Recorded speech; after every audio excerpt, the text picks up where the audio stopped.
Sua dúvida é se você deveria guardar o sábado. E eu fico contente por saber que os meus textos e vídeos têm sido de ajuda para você. Quanto à sua discordância a respeito do que eu tenho escrito sobre a guarda do sábado, eu não me lembro de ter dito em algum lugar que a lei teria sido abolida. A lei continua tendo o seu papel, sim, e o Senhor mesmo disse que não veio abolir a lei, mas veio cumpri-la. Aliás, ele foi o único capaz de cumpri-la. Porém, é preciso entender que nós temos duas coisas muito distintas na palavra de Deus: o que era antes da igreja e o que é para a igreja. Até a morte de Cristo, a morte e ressurreição de Cristo, você vê Deus tratando com o seu povo terreno, os judeus. A partir daí, nós temos a igreja, um novo povo, escolhido até mesmo antes dos judeus, nos desígnios de Deus, antes mesmo da fundação do mundo. É na doutrina dos apóstolos, que está nas epístolas, que nós vamos encontrar aquilo que é para esse povo, para a igreja. Eu vi que a sua dificuldade está com o sábado ou sabat judeu, por acreditar que o cristão deveria guardar o sábado, assim como faziam os israelitas. Você disse pertencer a uma denominação que guarda o sábado, mas não disse qual. Antes de continuar, eu quero alertá-lo de que se você pertence à religião adventista, está colocando a sua confiança em algo cujas bases, cujos fundamentos não são dignos de crédito por terem sido estabelecidos em desobediência à palavra de Deus. Como? Eu vou explicar. O Adventismo tem as suas bases no movimento criado por William Miller, que tinha o péssimo hábito de marcar a data da volta de Cristo.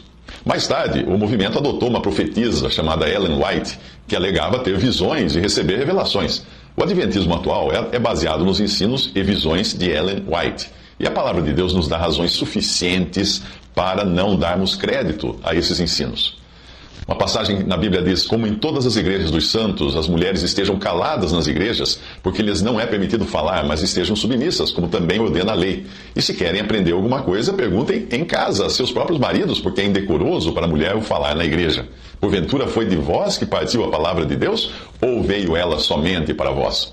Se alguém se considera profeta ou espiritual, reconheça que as coisas que vos escrevo são mandamentos do Senhor. Isso está em 1 Coríntios 14, 33 a 37. Se Ellen White se considerasse realmente espiritual, ela teria reconhecido este mandamento do Senhor, que as mulheres não devem ensinar, como fala também na carta a Timóteo, e devem permanecer caladas nas reuniões da igreja. Não se trata de considerar a mulher inferior ao homem ou de um capricho cultural da época do Novo Testamento. Não, nada disso. Mas é apenas uma questão de ordem que o próprio Deus estabeleceu.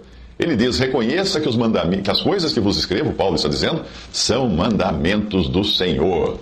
E a razão disso, para essa distinção no lugar em que a mulher ocupa nas coisas de Deus, é explicada em outra passagem, onde diz: a mulher aprenda em silêncio com toda submissão, pois não permito que a mulher ensine, nem tenha domínio sobre o homem, mas que esteja em silêncio. Porque primeiro foi formado Adão, depois Eva, e Adão não foi enganado. Mas a mulher, sendo enganada, caiu em transgressão. Isso está em 1 Timóteo 2, de 11 a 14. Adão não foi enganado, mas ele simplesmente decidiu seguir sua mulher na decisão que ela já tinha tomado. Eva foi na conversa da serpente e acabou enganada.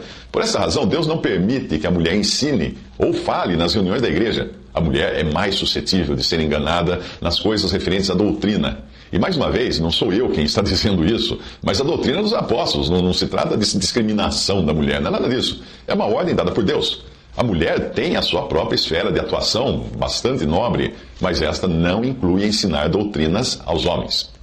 Por não saber se você segue ou não os ensinos de Ellen White, eu vou interromper a minha resposta por aqui até eu ter ciência disso. Se você realmente pertencer à religião adventista, não haverá qualquer proveito em eu tentar lhe mostrar pela Bíblia a razão de não guardar o sábado, porque daí você está seguindo uma religião que não crê no que a Bíblia diz, mas no que a sua profetisa Ellen White ensinou.